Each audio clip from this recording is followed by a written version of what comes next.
കഴിഞ്ഞ ഞായറാഴ്ച ലോകം മുഴുവൻ വല്ലാത്ത ഞെട്ടലിലായിരുന്നു. റഷ്യയെ യുക്രൈൻ ആക്രമിച്ചിരിക്കുന്നു. കേട്ടവർ മൂക്കത്ത് വിരൽ വെച്ചു. ഇല്ല, ഇങ്ങനെയൊന്നും സംഭവിക്കില്ല. റഷ്യയെ പോലെയൊരു ഒറ്റക്കൊമ്പന് നേരെ അക്രമം അഴിച്ചുവിടാൻ ഇത്രയും ചെറിയൊരു രാജ്യത്തിന് കഴിഞ്ഞുവെന്നോ? അസംഭവ്യം.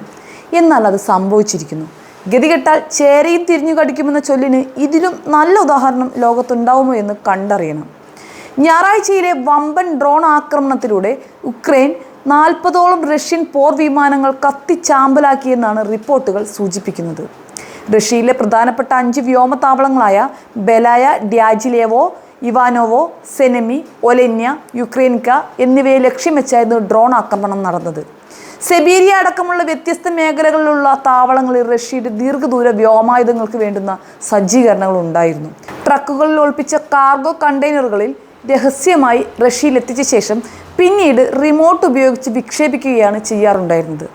രണ്ടാം ലോക മഹായുദ്ധത്തിൻ്റെ സമയത്ത് 1941 ഡിസംബർ 7 ജപ്പാൻ അമേരിക്കയിലെ പേൾ ഹാർബറിൽ ബോംബിട്ട സംഭവത്തോടാണ് യുക്രൈനിലെ റഷ്യൻ ആക്രമണത്തെ പലരും താരതമ്യപ്പെടുത്തുന്നത്. ആക്രമണം നടന്നതിൻ്റെ അടുത്ത ദിവസം തന്നെ അമേരിക്ക അന്ന് ലോക മഹായുദ്ധത്തിൽ പങ്കുചേർന്നിരുന്നു. അതേസമയം യുക്രൈൻ റഷ്യക്ക് ഇത്രയും കനത്ത തിരിച്ചടി നൽകിയതിന് പിന്നിലെ മുഖ്യ സൂത്രധാരൻ ആരാണ് എന്നാണ് ഇപ്പോൾ എല്ലാവരും അന്വേഷിക്കുന്നത്. ആക്രമണത്തിൻ്റെ പ്രധാന ശില്പി എന്ന് പറയപ്പെടുന്ന ഒരാളുടെ ചിത്രം ഇപ്പോൾ റഷ്യ പുറത്തുവിട്ടിരിക്കുകയാണ്. ഇദ്ദേഹം യുക്രൈൻകാരനാണെന്നാണ് പറയപ്പെടുന്നത്.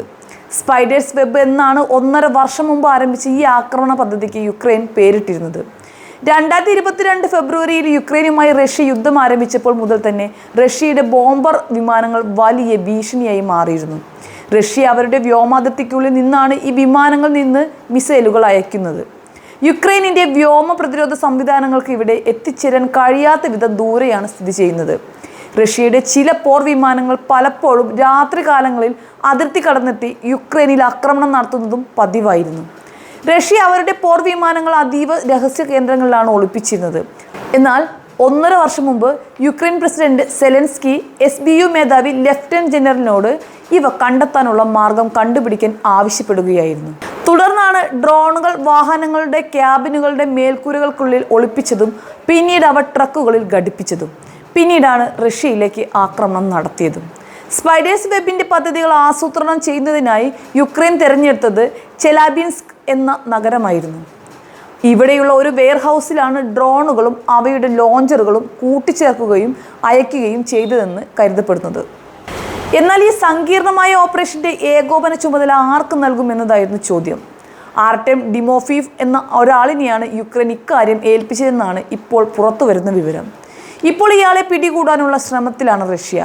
ഇയാൾ തന്നെയാണ് ഡ്രോണുകൾ കൊണ്ടുപോകാനുള്ള സ്വകാര്യ ട്രക്കുകൾ ഏർപ്പാടാക്കിയതും എന്നാണ് പറയപ്പെടുന്നത്. എന്തായാലും യുദ്ധത്തിൽ ഞങ്ങളെ വെല്ലാൻ ആരുമില്ല എന്ന റഷ്യയുടെ ഓവർ കോൺഫിഡൻസിൻ്റെ കടക്കൽ തന്നെയാണ് യുക്രൈൻ കത്തിവെച്ചിട്ടുള്ളത്. ഇത് റഷ്യയ്ക്കൊരു പാഠമായിരിക്കട്ടെ. ആരെയും വില കുറച്ച് കാണരുത് എന്നുള്ള പാഠം. അല്ലേലും കൊടുത്താൽ കൊല്ലത്തും കിട്ടുമെന്നാണല്ലോ.